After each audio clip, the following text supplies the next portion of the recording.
The rain came down in sheets that Tuesday evening, the kind of cold October rain that soaks through a jacket in seconds and turns Manhattan sidewalks into shallow rivers. Maya Reyes pulled her thin cardigan tighter around her shoulders and quickened her pace, her worn sneakers slapping against the wet pavement as she rushed toward the employee parking area behind Blackwell Tower. She was already 20 minutes late picking up Lily. The thought alone made her chest tighten with a guilt she carried every single day. At 27, Maya had learned to carry many things: the weight of rent that always seemed to arrive before her paycheck, the hollow ache of raising a child alone, the quiet shame of working as a maid in a building where other women her age sat behind glass desks in pencil skirts. She carried all of it without complaint, without tears, at least not the visible kind. But being late for Lily? That was the one thing that broke her every time.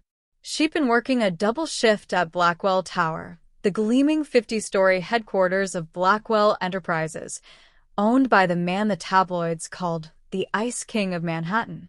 Ethan Blackwell, 34 years old, worth somewhere north of $4 billion and reportedly incapable of smiling.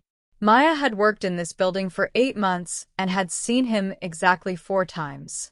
Each time, he had looked straight through her like she was part of the furniture, which, she supposed, to a man like him, she was. She'd called Mrs. Patterson, her elderly neighbor who watched Lily in the afternoons, but the call had gone to voicemail. She'd called twice more while scrubbing the executive floor bathrooms. Nothing. Now she was running through the rain, heart hammering, telling herself Lily was fine, Lily was safe. Mrs. Patterson probably just had her hearing aid turned off again. The employee parking lot sat adjacent to the executive parking bay, separated by a low concrete divider and a row of sleek black hedges that nobody ever seemed to trim. Maya knew the layout well. She cut through the executive bay sometimes because it shaved 3 minutes off her walk to the bus stop, and when you were a single mother racing against a babysitter's patience, 3 minutes mattered enormously. She almost didn't notice the little figure crouched beside one of the enormous black SUVs parked in the executive bay.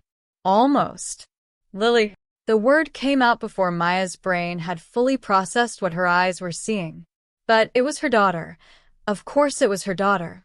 3 years old, wearing the yellow raincoat with the rubber duck buttons that Maya had found at a thrift store last spring, her dark curls plastered flat against her round little face. Lily was crouched in that particular way toddlers crouched, bottom nearly touching the ground, both palms pressed flat against the wet asphalt, examining something with a total focused intensity that only very small children could bring to puddles. Lily, baby, what are you? How did you? Maya rushed forward, dropping to her knees on the wet ground without a second thought, gathering her daughter against her chest. How did you get here? Where is Mrs. Patterson? Lily twisted in her mother's arms and pointed a chubby finger toward the building's side entrance. Patty, fall down, she announced with the gravity of a newsreader. Patty, boo-boo. Lady with the phone came. Lily waited. Maya's blood turned cold. Mrs. Patterson had fallen. Someone had come, a paramedic, a neighbor, someone, and in the confusion, Lily had wandered. She pulled out her phone and saw 3 missed calls from an unknown number and 1 text from a woman named Carol from 4B. Your little one is fine. Found her in the lobby, but she slipped out when the paramedics came for Edna. Call me. Maya squeezed Lily so hard the child squirmed and protested. Mama, tight. I know, baby. I know. I'm sorry. She pressed her lips to the top of Lily's wet curls and stayed there for a moment, just breathing. Mrs. Patterson was apparently okay enough that Carol hadn't written anything alarming. Lily was here, warm and solid in her arms, smelling of rain and the strawberry shampoo Maya bought in the value-size bottle. Everything was okay. Everything was fine. She was still crouched there, face buried in her daughter's hair, when she heard the footsteps. Measured. Deliberate. The sound of Italian leather shoes that cost more than Maya's monthly rent striking wet pavement with the confidence of a man who owned every surface he walked on. She looked up. Ethan Blackwell stood 6 feet 2 inches tall in a charcoal suit that had somehow repelled every drop of rain as though water itself was afraid to touch him. His dark hair was slightly damp at the temples, the only concession the weather had managed to extract from him. He had the kind of face that photographers fought over: sharp jaw, deep-set gray eyes, a mouth that looked like it had forgotten how to form anything softer than a straight line. He was holding his car keys, clearly heading for the very SUV that Lily had been investigating with such scientific interest. And he had stopped walking. He was staring at Lily. Not the way powerful men usually stared at inconveniences, with impatience, with a faint curl of dismissal. He was staring at Maya's daughter the way a man stares at something that has reached inside his chest without permission and grabbed hold of something he didn't know was still there. Maya scrambled to her feet, pulling Lily against her hip. "I'm so sorry, Mr. Blackwell. I work here, housekeeping the executive floor. My daughter, she wandered out. She was with my neighbor who... I'm so sorry, we weren't near your car. She wasn't touching anything. She was babbling. She knew she was babbling. She made herself stop." Ethan Blackwell said nothing. He was still looking at Lily. And Lily, who had no understanding of billion-dollar empires or the social distance between a maid's daughter and the man who owned the building, looked back at him with her enormous dark eyes. Maya's eyes, everyone always said, the same deep brown with the same ridiculous lashes. And then she did something that made Maya's heart stop completely. She reached out her small hand, her little fingers spread wide and earnest, and she offered him the thing she'd been examining in the puddle when Maya found her. "A single wet penny. For you," Lily said solemnly. "You look sad." The rain kept falling. Somewhere in the distance, a car horn sounded. The whole enormous city churned on around them, indifferent and relentless. But Ethan Blackwell, the ruthless ice king of Manhattan, the man whom grown executives had been known to tremble in front of, stood completely frozen. And something behind his eyes, something gray and long-locked and quietly desperate, cracked open like a window in a room that hadn't had fresh air in years. Nobody on the 38th floor of Blackwell Enterprises would have believed it if they'd seen it. Not his assistant, Christine, who had worked for him for 6 years and claimed she had only ever seen him smile once, and that was at a competitor's bankruptcy filing. Not his board of directors, who took turns describing him as brilliant, ruthless, and essentially a very well-dressed glacier. Not the journalists who had written no fewer than 14 profiles of him, every single one of which used the words cold, calculating, and unreachable within the first 3 paragraphs. Not one of them would have believed that Ethan Blackwell was standing in a rainy parking lot, staring at a penny held out by a 3-year-old, and could not make himself move. He had been this way for 3 years. Not the stillness. He had always been still, always been controlled, the kind of composed that most people confused with coldness because they had no frame of reference for the alternative. The stillness was his nature, built in childhood by a father who treated emotional expression as weakness and success as the only acceptable language. No, the stillness wasn't new. What was new was the hollow. 3 years ago, almost to the month, his younger sister Claire had died. 28 years old. A brain aneurysm, the doctors said, as though naming it made it make sense. She had been fine on a Sunday, laughing at brunch, stealing food off his plate the way she always had since they were children, telling him he worked too much, threatening to set him up with her college roommate. By Wednesday, she was gone. Claire had been the only person in Ethan's life who had ever looked at him the way this small child was looking at him right now, without fear. without agenda, without the calculating assessment of what he was worth or what he could provide or whether his mood today meant the quarterly targets were in danger. Claire had looked at him and seen just her brother, just Ethan, the boy who used to be afraid of thunderstorms and who still, privately, kept every birthday card she had ever given him in the bottom drawer of his desk. He had not cried at her funeral. He had stood at the graveside in the November cold with his hands clasped behind his back and his face arranged into the expression that had been trained into him from boyhood, and he had not cried. His mother had wept against his chest, and he had held her, but he himself had not broken. Later, his therapist, the one he had seen exactly twice before deciding he didn't have time, had told him the grief would find a way out eventually. He had chosen not to believe her. He had thrown himself into work instead, doubled his hours, acquired 3 companies in 6 months, moved into the penthouse apartment at Blackwell Tower so that the commute between his bedroom and his office could be measured in elevator floors. He ran 6 miles every morning on the building's rooftop track and ate every meal at his desk and dated no one and felt nothing. The tabloids called it ambition. His board called it genius. Ethan called it survival and did not examine the word too closely.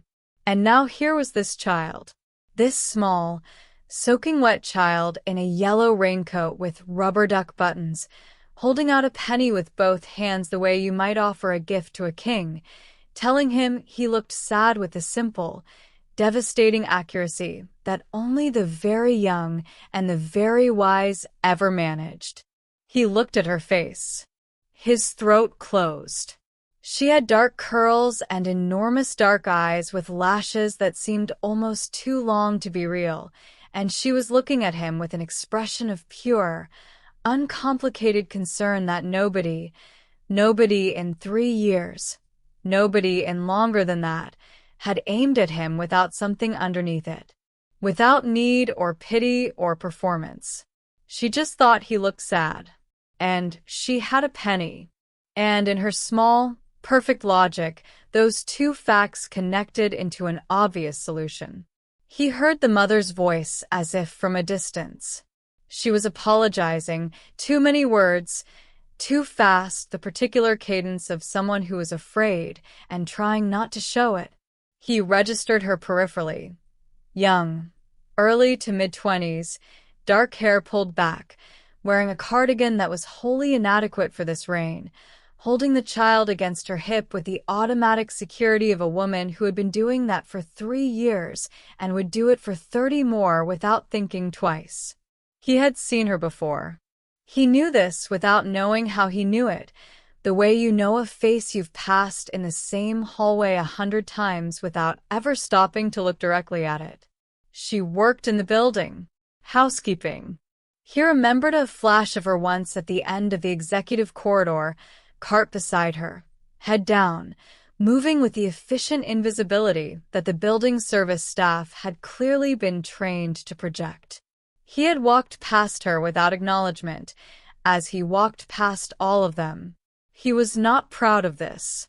She wasn't near your car, the woman was saying. I'm so sorry. It won't happen again. Lily, say sorry to the man. Sorry, said Lily, without any particular remorse, still holding out the penny. Ethan Blackwell looked at the penny, looked at the child, looked at the mother, who was watching him with the careful, braced expression of someone waiting for consequences, waiting for him to call security, to report her, to do whatever powerful men did when inconvenienced by the children of their employees. He crouched down. It was an entirely involuntary movement. His body simply did it before his mind could weigh in on the decision. He was now at eye level with Lily. She regarded him with solemn curiosity, tilting her head to the side exactly the way a bird does when it is deciding whether you are dangerous. Apparently, she decided he was not. She placed the penny in his palm and patted the back of his hand twice with her small fingers, like She was consoling a much larger and much sadder creature. "Better now," she told him firmly. It was not a question. Behind her, he heard the mother make a sound, a sharp, soft intake of breath, as though she couldn't quite believe what she was seeing either. Ethan looked at the penny in his hand. It was a 2019 cent, worn smooth on Lincoln's face, the kind of coin that fell between sofa cushions and got forgotten. It was entirely worthless. He closed his fingers around it. "Thank you," he said. His voice came out rougher than he intended. He cleared his throat. "What's her name?" The mother hesitated. "Lily," she said carefully, as though she wasn't certain she should be giving him anything, even a name. "Lily," he repeated. The little girl beamed at the sound of her own name, the full body, unguarded delight of being recognized, and in that smile, Ethan Blackwell saw his sister. Not literally, not in any way he could have explained to another person. But the quality of it. The absolute freedom of it.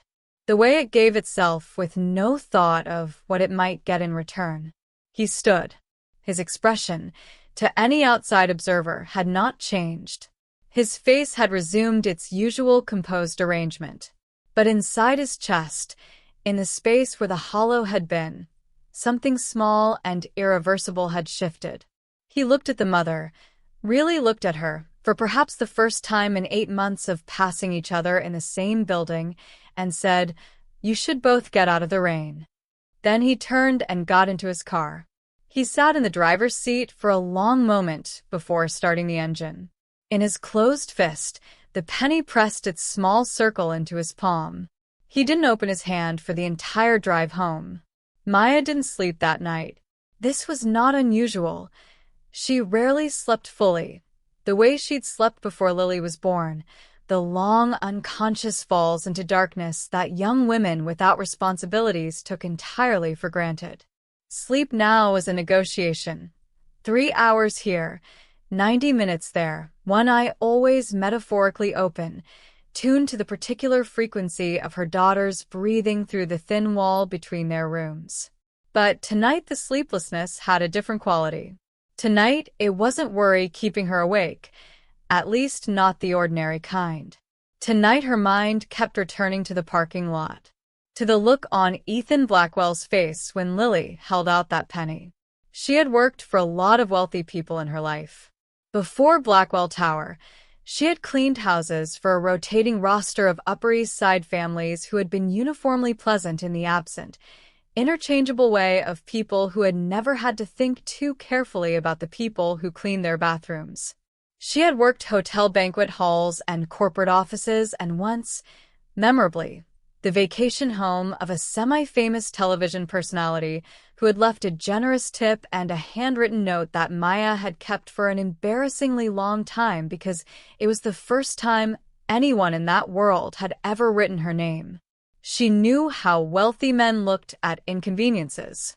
She knew the particular calibration of their impatience, the way their eyes moved to their phones or their watches when something small and irrelevant demanded their attention. She had spent 8 months making herself invisible in Ethan Blackwell's building precisely because she understood that her visibility was, from his perspective, a problem to be managed rather than a person to be acknowledged. But he had crouched down. A man worth $4 billion had crouched down on a wet parking lot floor to be eye level with her daughter. And then he had closed his fingers around a worthless penny like it was something precious.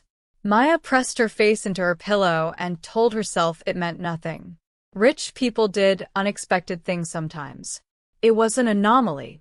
Tomorrow he would take an elevator past her in the hallway and look straight through her as he always did, and the whole strange interlude would dissolve back into the general fog of days that blurred together when you were tired enough. She turned over and looked at the ceiling.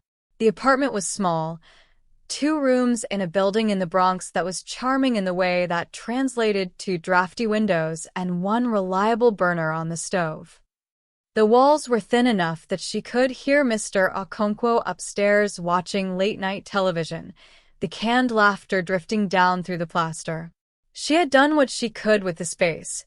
Bright curtains she'd sewn herself from fabric she found at a discount shop on Fordham Road, Lily's drawings taped in a gallery along one wall, a small bookshelf crammed with the second-hand paperbacks that were Maya's one real indulgence.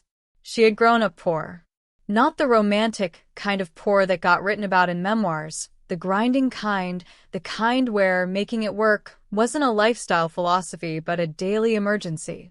Her mother had worked 2 jobs, and still they'd moved 4 times before Maya finished high school, chasing lower rents the way you chased a bus that was always pulling away. She had been a good student. She had won a partial scholarship to a state college. She had been 2 semesters into an education degree when she got pregnant. Lily's father, Daniel, had been 25 and charming and absolutely not ready to be anyone's father, a fact he had communicated by disappearing so thoroughly that Maya sometimes wondered if she had imagined him. He sent a birthday card for Lily's first birthday. Nothing since. Maya had stopped wondering about it and started treating it as data.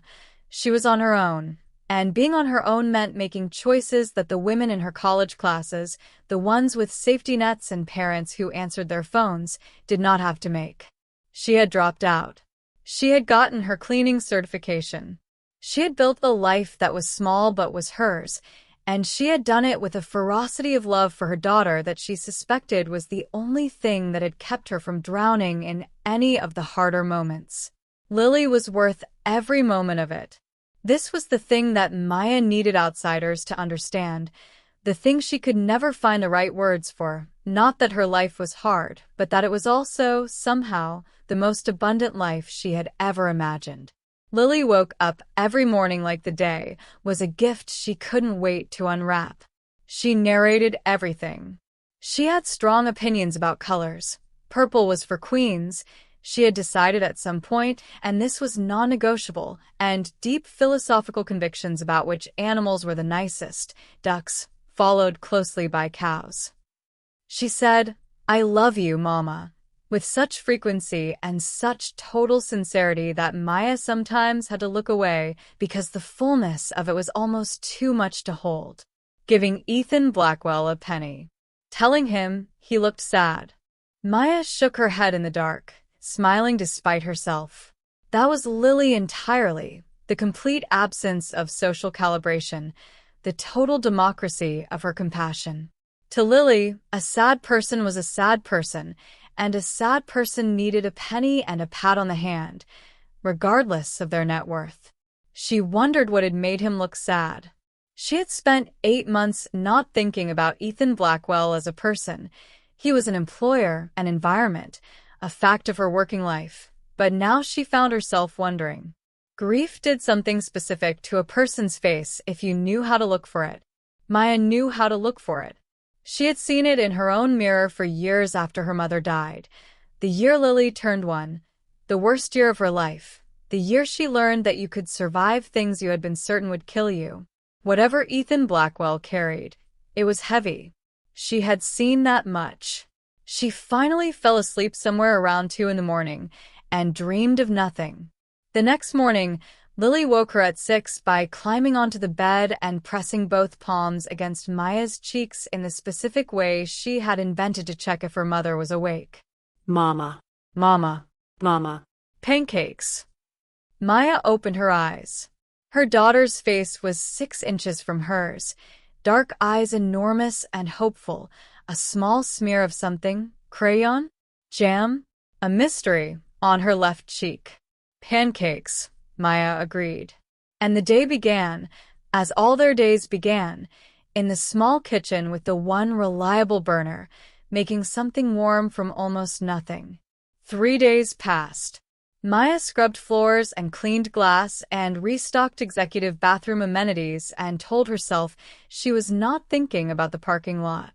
She checked on Mrs. Patterson, who had broken her wrist in the fall and was now holding court in her apartment with a cast and a look of profound satisfaction at the attention it was generating from the building's various residents. She arranged for Lily to stay after daycare with Carol from 4B until Mrs. Patterson recovered, and added the extra cost to the mental ledger she kept of things she would figure out and did not have time to panic about. On the fourth day, she was pushing her cleaning cart out of the elevator on the 38th floor when she nearly walked directly into Ethan Blackwell. He was coming out of the glass-walled conference room at the end of the hall, jacket off, sleeves rolled to the elbows, a tablet in one hand, and the expression of a man who had been in a meeting for too long and had decided to end it through sheer force of personality. Two assistants were trailing behind him at a careful distance, like small moons in the orbit of something larger. Maya stopped the cart. She stepped to the side. She looked at the floor. The standard protocol. The assistants swept past her without breaking stride. Ethan Blackwell stopped. She felt him stop rather than saw it.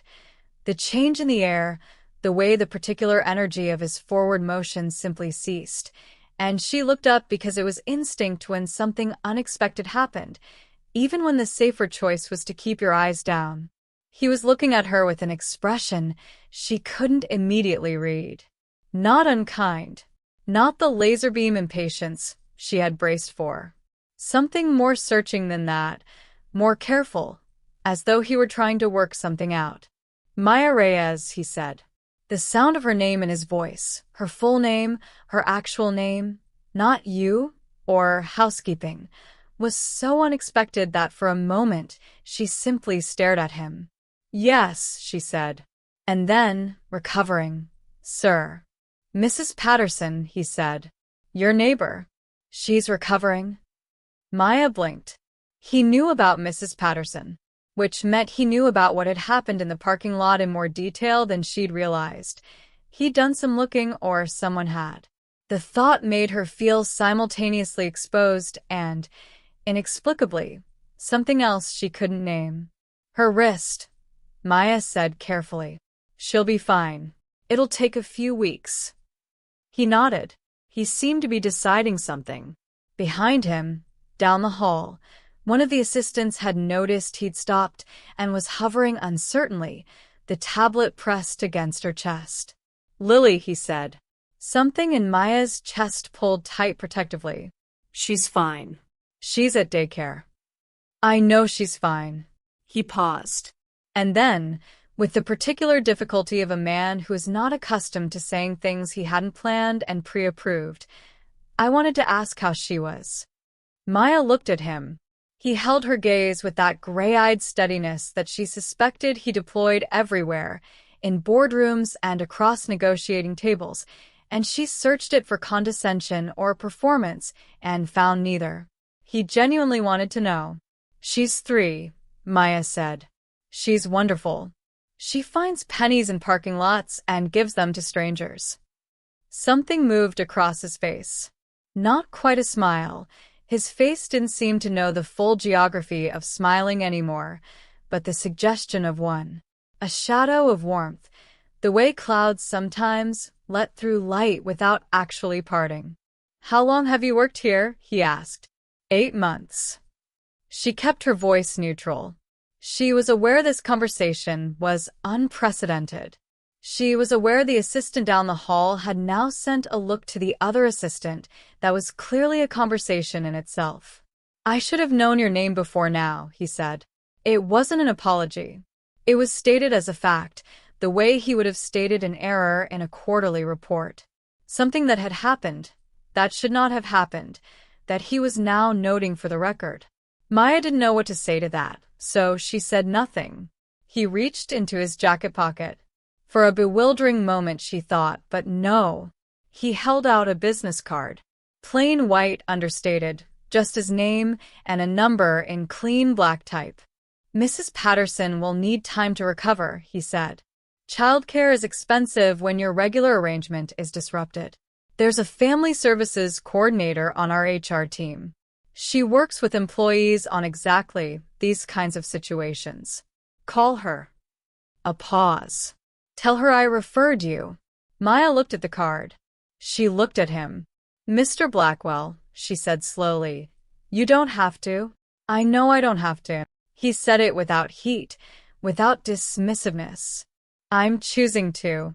He held her gaze for a moment longer, one beat, two, and then he looked away, the efficient forward motion of his life reasserting itself, and he was walking again, the assistants falling seamlessly back into his orbit, the glass doors at the end of the hall opening for him as though the building itself had learned to anticipate his needs.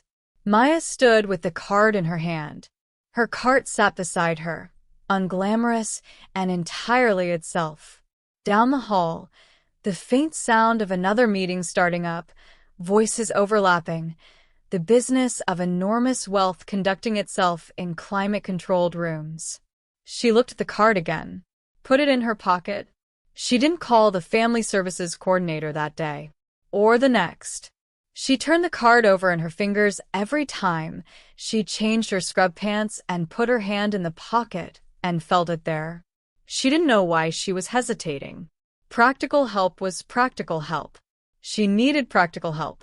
Pride was a luxury she had long since learned to negotiate with. But something about it felt like standing at a door, and she wasn't certain what was on the other side. She called on Friday. The family services coordinator, a warm, efficient woman named Dolores, helped her arrange subsidized emergency childcare through the company's employee benefits program, a program Maya had not known existed because, as Dolores gently confirmed, it was rarely publicized to the service staff. Maya thanked Dolores and hung up and sat on the edge of her bed for a moment, feeling the complicated mixture of relief and something older and more stubborn that she recognized as the weight of having needed help and received it. Lily, who had been drawing at the coffee table, appeared in the doorway. "Mama sad?" "No, baby," Maya said. "Mama is fine. Mama is glad." Lily considered this, then nodded with the confidence of someone whose emotional diagnostics were generally reliable. "Okay," she said, and went back to her drawing. On Saturday, Maya took Lily to Riverside Park. It was one of their rituals. The park on Saturday mornings when the weather allowed it, Lily in her purple coat. Purple was for queens, non-negotiable. Maya with a thermos of coffee and a second-hand novel she rarely got more than 3 pages into before Lily demanded to explore something. They had a favorite bench near the path that curved toward the river, from which they could see the water and, if you turn your head at the right angle, the whole gorgeous horizontal sweep of the Hudson going silver in the autumn light.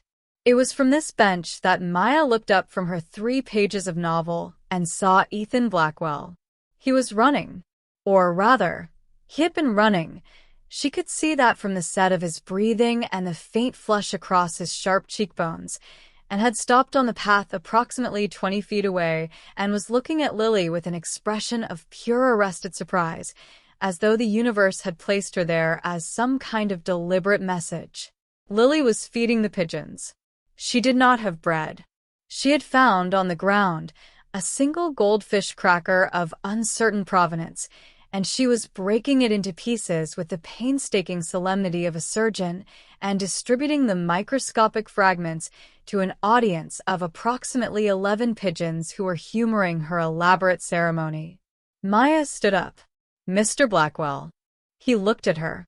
He was in running gear, dark, technical, expensive in the understated way that very expensive things often tried to pretend they weren't. Without the suit, without the architecture of power that Blackwell Tower organized itself around him, he looked, she searched for the word, human. Younger almost. Something in his shoulders that wasn't quite as carved from marble as usual.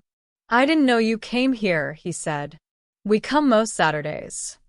She glanced at Lily, who had not yet noticed him and was now addressing the pigeons in a low, serious monologue. "It's a good park. I run this route," he said, and then seemed to realize that this sounded like he was explaining himself, which was perhaps not something he did often. He looked at Lily again. "The goldfish cracker is gone," he observed. "She'll find another system," Maya said. "She always does." As if on cue, Lily looked up and found them standing together. Her face broke open into recognition, and then, displaying the extraordinary social confidence of a child who had no concept of context or power differentials. She abandoned the pigeons entirely and crossed the path at a determined trot, stopping directly in front of Ethan and looking up. "The sad man," she announced, not unkindly. To Lily, this was clearly his name now. "Lily," Maya said. Ethan Blackwell looked down at the 3-year-old addressing him. "Hello, Lily." "You runned," Lily observed, pointing at his running shoes. "I did." "Why?" He paused, as though genuinely considering the question. "It helps me think," he said. Lily accepted this with a nod. She thought about something for a moment, and then looked up at him with a new idea lighting her face. "You can feed pigeons. It also helps." Maya pressed her lips together to contain the smile. Beside her, she thought she saw the corner of Ethan Blackwell's mouth move. "Maybe I'll try that," he said.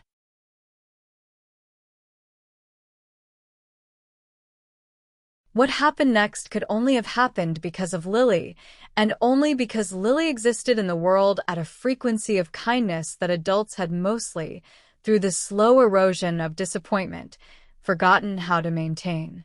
She reached up and took Ethan's hand, both of her small hands, wrapping around 2 of his fingers, and pulled, firmly, in the direction of the pigeons. "Come on then," she said. Maya started to intervene.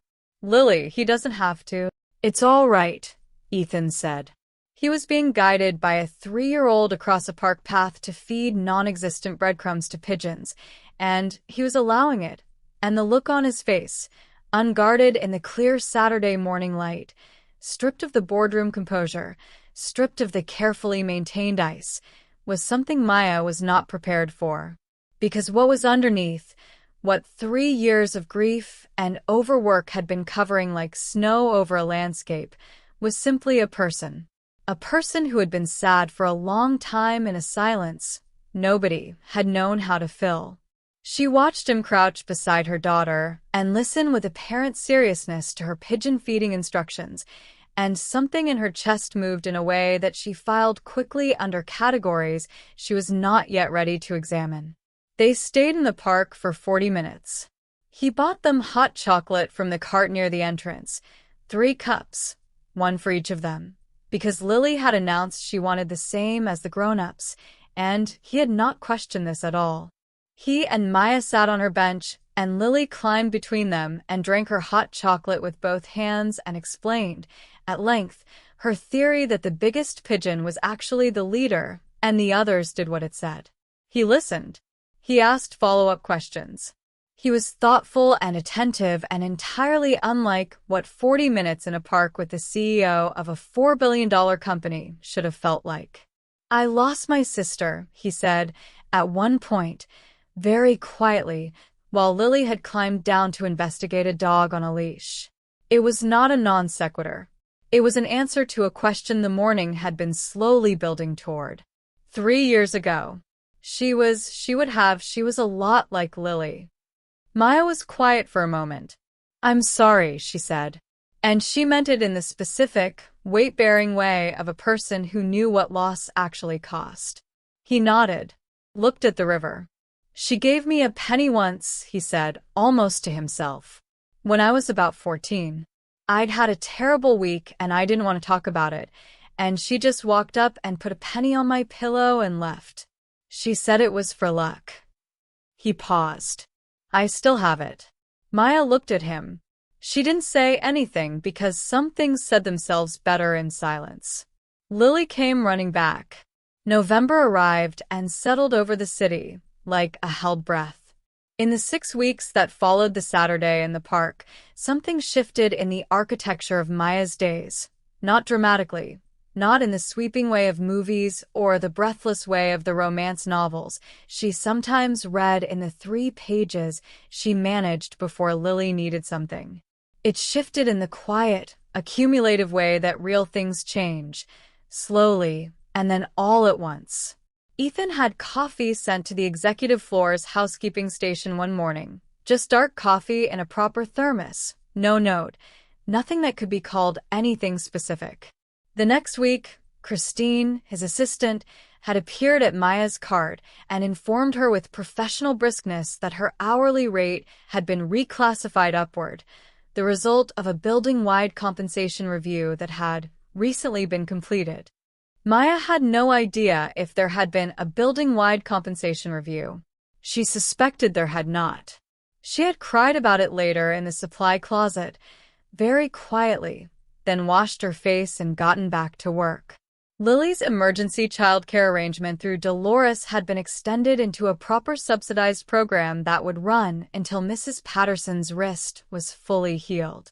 Dolores had also, in a related development, enrolled Lily in the company's free enrichment program for employees' children, Saturday morning art classes in a bright studio in Midtown that Lily had attended twice now and already declared the best place in the world, superior even to the park and the duck pond and the dinosaur floor at the Natural History Museum. Maya had not called any of this a gift. She had called it what it was, an employer correcting oversights. Practical help for a practical situation. She was very firm with herself about this. And then Ethan had started taking the same elevator, not conspicuously, not in a way that could be called deliberate. But on 3 occasions in 2 weeks, Maya had been on the service elevator heading down at the end of her shift, and he had been on it. The first time she had assumed coincidence.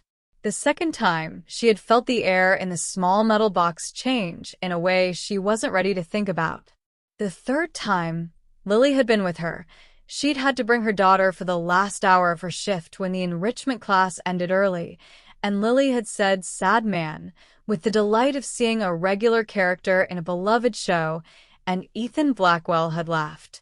It was a short laugh, a little rough from disuse, like a door that hadn't been opened in a while. But it was real, and it happened, and Maya had heard it, and she was still thinking about it 3 days later. They talked. Not about anything momentous, about Lily's latest theories. She had decided that clouds were actually very slow animals, about the book Maya was reading, about a piece of news that had come up in conversation. They talked the way two people talk when they are learning each other's frequencies, careful and curious, and neither of them willing to name what they were doing. One evening in late November, he asked her to have dinner with him. Not the way this sentence sounds when you imagine a billionaire asking a maid. Not with the weight of imbalance the world would have immediately assigned to it. He had asked her in the elevator, looking at the elevator buttons rather than at her, with the particular tentativeness of someone who understood that the asking itself was a kind of vulnerability he didn't have much practice with. "Dinner," he said. "You and Lily, if that's easier. There's a place near the park. They make pasta, and the portions are enormous, and they're very patient with small children." He paused. "I've been told I need to eat more meals that aren't at my desk." Maya had been quiet for a floor and a half. Then she had said, Lily would want to tell the chef about the pigeons. And he had said, very quietly, "I know. I'm prepared for that." And somehow that small exchange, the acknowledgement of Lily, the preparedness for her, the way he had made room for her daughter inside the possibility of the question, was the thing that moved Maya from the careful, defended distance she had been maintaining, with its solid practical justifications, into something that felt like standing on new ground with better air. They went on a Thursday. Lily did tell the chef about the pigeons. The chef, a sturdy man from Calabria who had seen everything, listened with complete seriousness and confirmed that yes, the big one was almost certainly in charge. Lily had looked at Ethan with profound vindication. Ethan had looked at Maya over Lily's head, and they had shared the particular smile of two people who are in the same moment together, the kind of moment that belongs to both of them equally, and something in that shared look said what neither of them had found words for yet. After dinner, walking back toward the subway through the cold November air, Lily had insisted on being carried, which meant Maya had her on one hip and was trying to manage the stroller with the other hand when Ethan had simply, without discussion, without performance, taken the stroller handle and pushed at the remaining 4 blocks. At the subway entrance, he had stopped. Maya had stopped. Lily, half asleep against her mother's shoulder, had opened one eye and regarded Ethan with the drowsy authority of someone who had important things to communicate before sleeping. She reached out and patted his cheek with her palm. "You not sad now," she observed, with the definitive confidence of a diagnostician whose assessment had been confirmed. Ethan's face, in the cold amber light of the street lamp, was softer than Maya had ever seen it. Softer than she suspected most people who wrote about him, or feared him, or negotiated across tables from him had ever had occasion to see. "No," he said. "I'm not." He looked at Maya. "I'm not," he said again, quietly, and the words meant more than their surface, and they both knew it, and neither of them needed to say so. On the subway ride home, Lily slept across Maya's lap with a total abandonment of the deeply, unconditionally loved. Maya looked out the dark window at the tunnel walls rushing past and felt the unfamiliar solidity of something she hadn't let herself feel in a long time. Not hope, exactly, which could be too fragile to hold, but something adjacent to it. Something that was more like trust in the possibility of days she couldn't yet see, and the belief, not yet disproven, that they might be good ones. She thought about a little girl in a yellow raincoat, crouched in the rain, finding a penny. She thought about the particular democracy of a child's compassion, the way it made no calculations, asked for no credentials, required no proof of worthiness. The way Lily had looked at one of the most powerful and reportedly unreachable men in New York City and seen only a person who was sad and needed something she happened to have. She thought about all the doors that looked like wrong turns until, from the other side, you could see that they had opened somewhere you needed to be. Lily stirred on her lap, sighed the long sigh of the completely safe and completely loved, and settled back into sleep. Maya rested her chin on top of her daughter's curls and closed her eyes. Outside, the city went on being enormous and difficult and shot through, as it always was when you looked at the right angle, with grace. Some weeks later, a small square box arrived at Maya's apartment. Inside, nestled in tissue paper, were 2 pennies taped to a note card. The handwriting was precise and slightly architectural, the handwriting of someone who had been taught penmanship and hadn't entirely forgotten it. "One of these is mine. Claire gave it to me when I was 14. I'd like Lily to have the other one, a new one, a lucky one, to start from. Thank you for not walking faster in the rain that night. E." Maya read the card twice.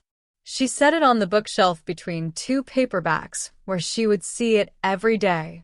Then she went to the kitchen where Lily was waiting, and she made pancakes on the one reliable burner, and the morning was warm, and it was enough.